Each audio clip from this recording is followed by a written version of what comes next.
সংস্কৃতি সমৃদ্ধ বঙ্গ জীবনের স্মৃতিমেদুর ব্যথাতুর ক্ষেত্র হচ্ছে সঙ্গীতের শারদর্ঘ্য।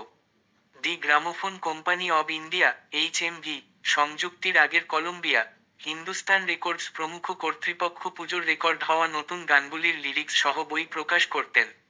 তাতে গানের কথা, শিল্পীর ছবি, গীতিকার সুরকারের নাম, রেকর্ড নম্বর ছাপা হতো। শারদর্ঘ্য নামটা 1960 সালে দেওয়া হয়। তারপর আর নামের পরিবর্তন ঘটেনি। 1968 সাল পর্যন্ত বইয়ের আকার ছিল 1/8 DMI মাপে। আগে এক শিল্পীর দুটি গান নিয়ে একটি রেকর্ড হতো। 60 দশকে এলো ইপি রেকর্ড, অর্থাৎ মোট 4টি গান।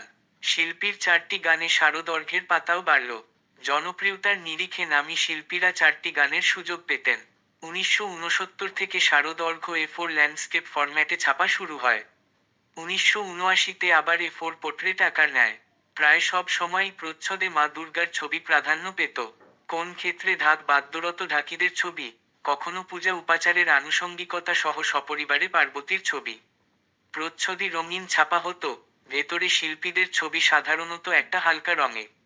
তখন তার আকর্ষণই ছিল দুর্দান্ত। 1968 পর্যন্ত শারদর্ঘ্যের দুটি ভাগ ছিল। প্রথম দিকে চিত্রালিতে থাকত শুধুমাত্র শিল্পীদের ছবি, আর পরের অংশ গীতালিতে গানের কথা, রেকর্ড বর্ণনা ইত্যাদি। বাংলা গানের স্বর্ণযুগ বলে একটা মিথ আছে, যা গত শতাব্দীর 5-এর দশক থেকে 7-এর দশকের শেষ পর্যন্ত বলা চলে। রেকর্ডে ধরে রাখা গান গ্রামোফোন মেশিনে চালিয়ে শোনানোর মুখ্য ভূমিকা ছিল আকাশবাণীর। আকাশবাণীর অনুরোধের আসরে বাংলা আধুনিক গান বাজত রবিবার দুপুর 1টা থেকে 2:30 পর্যন্ত। গ্রামাফোন মেশিন কেনার সামর্থ্য তখন খুব অল্প সংখ্যক মানুষেরই ছিল, তাই জনগণের ভরসা ছিল আকাশবাণীর অনুষ্ঠান, কিংবা দুর্গাপুজোর প্যান্ডেলের মাইক। বিশ্বকর্মা পুজো হয়ে গেলেই রেডিওতে আত্মপ্রকাশ ঘটত সেই বছরের পুজোর গানের। আর মহালয়াতেই রেকর্ডের দোকানে ডিসপ্লে হতো শারদর্ঘ্য। সম্ভবত 1988 সালে শেষ শারদর্ঘ্য প্রকাশ হয়েছিল। কারণ নতুন প্রযুক্তিতে বাজারে ক্যাসেট যুগ শুরু হয়েছে।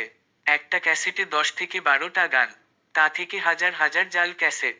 আর সেই থেকেই ধীরে হারিয়ে গেল বাঙালির প্রিয় শারদর্ঘ্য। আজও হয়তো পুজোর গান নাম দিয়ে কিছু অ্যালবাম সিডি আকারে বেরোয়।